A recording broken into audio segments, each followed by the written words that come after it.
राधे राधे, जय श्रीमन नारायण, हरे कृष्णा। कैसे हैं आप लोग? आशा करती हूँ कि भगवान हरि की कृपा आप सभी पर बनी रहे, आप सभी अच्छे हों और स्वस्थ हों। तो चलिए आज इसी के साथ हम सुनेंगे परमात्मा की लाठी। परमात्मा की लाठी में आवाज़ नहीं होती। तो चलिए कथा को शुरू करते हैं। एक साधु जी थे। साधु जी वर्षा के जल में प्रेम और मस्ती से भरे चले जा रहे थे। उन्होंने एक मिठाई की दुकान को देखा जहां एक कढ़ाई में गर्मा गर्म दूध उबल रहा था, तो वहीं मौसम के हिसाब से दूसरी कढ़ाई में गर्मा गर्म जलेबियां तैयार हो रही थी। साधु महाराज कुछ क्षण के लिए वहां रुके। शायद उन्हें भूख का एहसास हो रहा था या फिर मौसम का असर था। साधु हलवाई की भट्टी को बड़े गौर से देखने लगे। साधु को शायद कुछ खाना था, लेकिन साधु महाराज के जेब में कुछ भी पैसे नहीं थे, तो भला वह क्या खा पाते। साधु कुछ पल भट्टी में हाथ सेकने के बाद वहां से चले जाना चाहते थे, लेकिन नेक दिल हलवाई से रहा न गया। उसने एक प्याला गर्मा गर्म दूध और कुछ जलेबियां साधु महाराज को दे दी।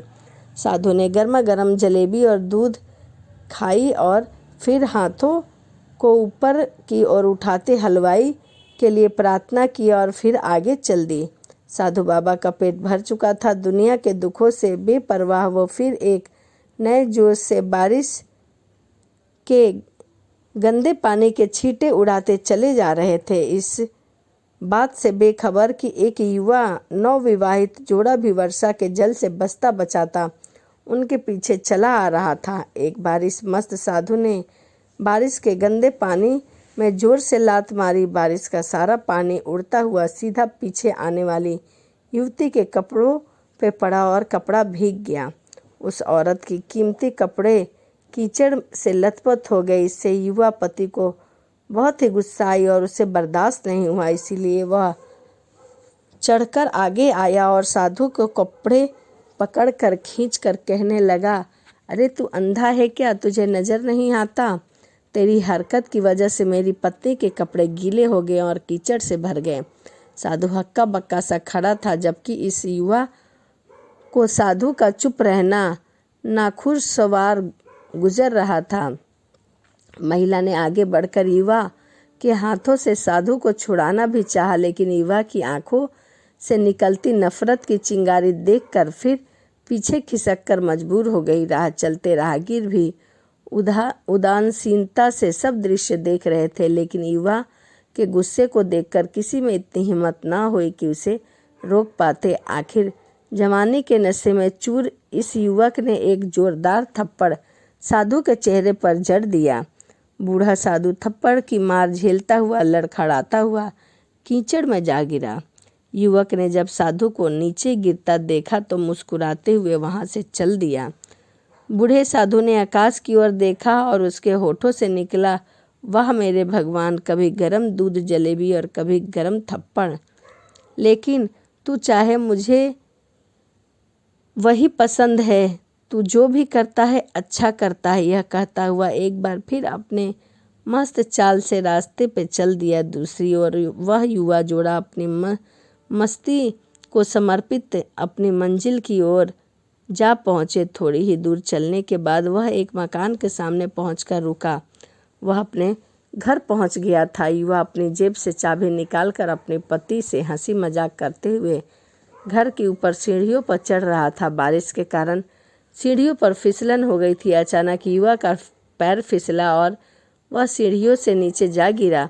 महिला बहुत जोर से शोर मचाकर लोगों का ध्यान अपने पति की ओर आकर्षित करने लगी, जिसकी वजह से काफ़ी लोग तुरंत सहायता के लिए युवा की ओर लपक गए, लेकिन बहुत देर हो चुकी थी। युवा का सर फट गया और कुछ ही देर में ज़्यादा खून बह जाने के कारण इस नौजवान की मौत हो चुकी थी। कुछ लोगों ने उसे साधु बाबा के साथ देखा तो आपस में कानाफूसी करने लगे कि निश्चय ही इस साधु बाबा के थप्पड़ मारने से युवा को श्राप लगा है, अन्यथा ऐसे नौजवान युवक का केवल सीढ़ियों से गिरकर मर जाना बड़े अचंभव की बात लगती है। कुछ मनचले युवकों ने भी यह बात सुनकर साधु बाबा को घेर लिया। एक युवक कहने लगा कि आप कैसे भगवान के भक्त हैं जो केवल एक थप्पड़ के कारण युवा को श्राप दे बैठे। भगवान के भक्त में रोब और गुस्सा हरगिज नहीं होता। आप तो जरा सी असुविधा पर भी धैर्य न कर सके। साधु बाबा कहने लगे, भगवान की कसम, मैंने इस युवा को कोई भी श्राप नहीं दिया। अगर आपने श्राप नहीं दिया तो ऐसा नौजवान युवा सीढ़ी से गिरकर कैसे मर गया? तब साधु बाबा के दर्शकों से एक अनोखा सवाल किया कि आप में से कोई इस सब घटना का चश्मदीद गवाह मौजूद है? एक युवा ने आगे बढ़कर कहा, हाँ, मैं उस समय वहीं पर था और मैं चश्मदीद गवाह हूँ। साधु ने अगला सवाल किया, मेरे कदमों में जो कीचड़ उछला था, क्या उससे युवा के कपड़ों में दाग लगा था? तभी युवक बोला, नहीं, लेकिन महिला के कपड़े जरूर खराब हुए थे। साधु ने युवक की बातों को थामते हुए पूछा, फिर युवक ने मुझे क्यों मारा? युवा कहने लगा, क्योंकि वह युवा इस महिला का प्रेमी था और उसे यह बर्दाश्त नहीं हो सका कि कोई उसके प्रेमिका को कपड़े को गंदा करे, इसीलिए इस युवक ने आपको थप्पड़ मारा। युवा की बात सुनकर साधु बाबा ने एक जोरदार ठहाका बुलंद किया और यह कहता हुआ वहाँ से विदा हो गए। तो भगवान की कसम, मैंने श्राप किसी को नहीं दिया, लेकिन कोई है जो मुझसे प्रेम रखता है। अगर उसका यार सहन नहीं कर सकता तो क्या मेरा यार बर्दाश्त कर सकता है कि कोई मुझे थप्पड़ मारे? मेरा यार इतना शक्तिशाली है कि दुनिया का बड़े से बड़ा राजा भी उसकी लाठी से डरता है। सच है, यह परमात्मा की लाठी दिखती नहीं है और न ही आवाज़ करती है, लेकिन पड़ती है तो बहुत दर्द होता है।